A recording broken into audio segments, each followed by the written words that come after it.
Hey there, and welcome to The Explainer. Today we're uncovering a secret that's literally been hiding in plain sight on the historic streets of Florence. So, picture this. You're walking through Florence, right? You're soaking in the grand cathedrals and all the famous art. But have you ever actually noticed these tiny little doors? You could so easily walk right past them. I mean, they're just these small arched hatches, really just big enough to pass a bottle through. But believe me, they tell an absolutely fascinating story about the city's past. All right, so what are these things? Well, to really understand them, we've got to go back in time. Let's do it.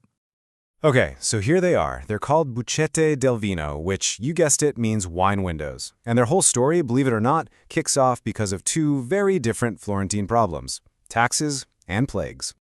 So the story of these little windows unfolds over centuries. It all started back in the 1500s, basically as a clever tax loophole. See, the super powerful Medici family let local wine producers sell their surplus vino straight from their palaces, completely bypassing taxes and innkeepers. I mean, business was booming. But then a century later, they took on a whole new, totally unexpected role in public health. And this is where things get really serious. During the plague of the 1600s, which killed a staggering 12% of Florence's population, these little windows became an absolute lifeline. Yeah, they were basically a way to keep business going safely, kind of like a Renaissance-era contactless pickup. Merchants could sell wine with almost no contact, and they'd even disinfect the coins they got in a little dish of vinegar. So, and this is the crucial point, these windows weren't just for convenience or profit anymore, they were a matter of survival. So for hundreds of years after that, these windows were mostly sealed up, forgotten, just kind of weird architectural quirks. But then, history had this wild way of repeating itself, providing a totally unexpected reason for their big comeback. And this is just incredible, isn't it? It just goes to show how history echoes. Just as they offered a safe way to serve wine during the plague, restaurants in 2020 started reopening them to serve customers during the COVID-19 pandemic. A centuries-old solution for a very modern problem. Now, thanks to the amazing work of the Bucette del Vino Cultural Association and all this new interest, we now know that 285 of these historic windows have survived in the city center. Many have been preserved, and even better, a growing number are actually back in business. And this is where it gets really fun.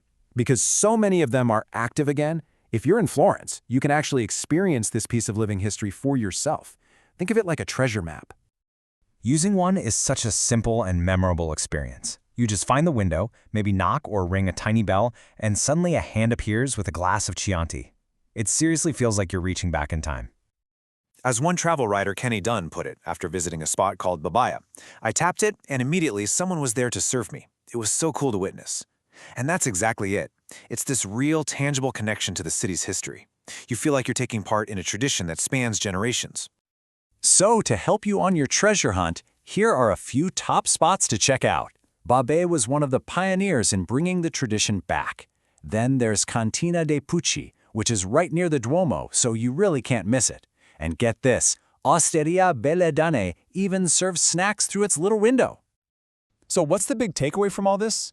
Well, these small windows are so much more than just a novelty or a fun photo op. They really represent centuries of Florentine ingenuity, resilience, and adaptation. They're this physical reminder that history isn't just locked away in some grand museum, it's built right into the very walls of the city, just waiting for you to come along and knock. It really makes you wonder, doesn't it? The next time you're out exploring a historic city, look a little closer. You might just find an incredible story waiting for you right behind a tiny door.